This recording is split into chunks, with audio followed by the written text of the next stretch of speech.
អ្វីដែលនៅលើ social media មិនមែនជារឿងពិតទាំងអស់ទេព្យាយាមកុំប្រៀបធៀបខ្លួនឯងជាមួយនឹងជីវិតរបស់គេនៅលើ social media ព្រោះអ្នកគ្នាអត់ដឹងថាជីវិតរបស់គេទាំងមូលហ្មងណាមិនទេអ្នកគ្នាគ្រាន់តែឃើញជាផ្នែកទូចមួយហើយផ្នែកទូចហ្នឹងគឺជាចំណុចដែលគេចង់ឲ្យអ្នកគ្នាឃើញជាចំណុចដែលល្អឥតខ្ចោះរបស់គេដែលគេចង់ឲ្យអ្នកគ្នាឃើញអញ្ចឹងដល់ពេលអ្នកគ្នាយកអាចចំណុចល្អឥតខ្ចោះរបស់គេមកប្រៀបធៀប like the whole life របស់អ្នកគ្នានឹងមានអារម្មណ៍ថា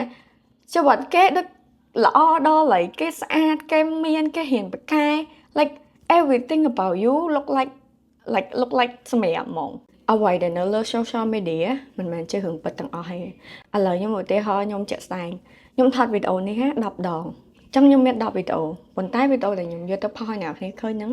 គឺជាវីដេអូតែមួយគត់ដែលខ្ញុំគិតថា quality good ខ្ញុំស្អាតbackground ស្អាតអញ្ចឹងទៅចឹងអ្វីដែលអ្នកគ្នាឃើញនៅលើ social media ខ្ញុំគ្រាន់តែជាផ្នែកទូចមួយនៃជីវិតខ្ញុំឯង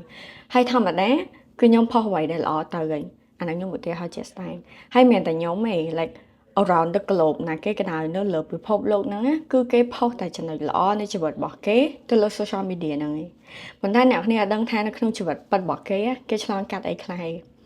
ហើយឥឡូវនៅខ្មែរបើសិនជាអ្នកគ្នា old scroll TikTok ទៅអ្នកគ្នានឹងឃើញមនុស្សស្រីចោះខ្ញុំនិយាយទៅហមមនុស្សស្រីមួយមនុស្សស្រីហ្នឹងគឺស្អាតខ្លាំងណាស់រាងគាត់ស្អាតមុខគាត់ស្អាត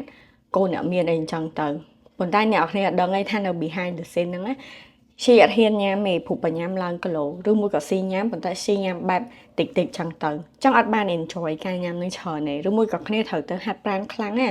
ដើម្បីបានរៀងនឹងកើតមកគេត្រូវ take care of គេខ្លាំងមែនតើដើម្បីគេបានស្អាតប៉ុណ្ណឹងចឹងអ្វីដែលអ្នកគ្នាឃើញត្រឹមតែ30 second ហ្នឹងណាខណ្ឌតែជាផ្នែកមួយនៃជីវិតគេ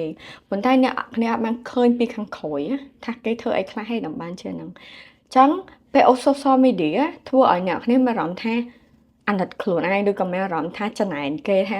មិនក៏កើតមកអត់ស្អាតដូចគេអញ្ចឹងមិនក៏កើតមកអត់មានអ្វីដូចគេអញ្ចឹងប៉ុន្តែខ្ញុំអត់ចង់ឲ្យអ្នកគ្នាគិតអញ្ចឹងទេខ្ញុំចង់ឲ្យអ្នកគិតបែកទៅវិញថាព្យាយាមកុំប្រៀបធៀបខ្លួនឯងជាមួយនឹងជីវិតរបស់គេនៅលើ social media ព្រោះអ្នកគ្នាអត់ដឹង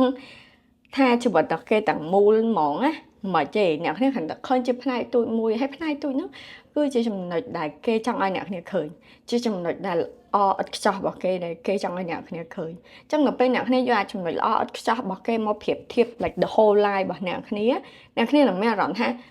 ជីវិតគេដូចល្អដល់ហើយគេស្អាតគេមានគេហ៊ានប្រកែ like everything about you look like សម្រាប់ហ្មងអាហ្នឹង how I feel before ចឹងឥឡូវហ្នឹងអ្នកគ្នាត្រូវតែហ៊ានគិតឡើងវិញថា always ពេលដែលអ្នកគ្នា scroll social media ត្រូវតែតែងប្រាប់ខ្លួនឯងថាអ្វីដែលខ្ញុំឃើញនៅលើ social media ហ្នឹងគ្រាន់តែជាផ្នែកទូចនៃជីវិតរបស់គេតែខ្ញុំអត់ដឹងជីវិតទាំងអស់របស់គេអញ្ចឹងកុំចំណែនគេហើយអ្វីដែលខ្លួនឯងចង់បានព្យាយាមធ្វើខ្លួនឯង like ចង់ស្អាតទៅ gym ញ៉ាំ clean ចង់រៀនប៉ាកែខំរៀនយកចិត្តទុកដាក់ក្នុងការរៀនចង់មានលុយច្រើនធ្វើការ educate ខ្លួនឯងចង់ឲ្យខ្លួនឯងមិនចង់ឲ្យខ្លួនឯងខ្ពស់ផឹកដល់គោច្រើនតែរឿងខ្លះត្រូវទទួលស្គាល់ថាយើងអាចកែបានទេអាហ្នឹងអញ្ចឹង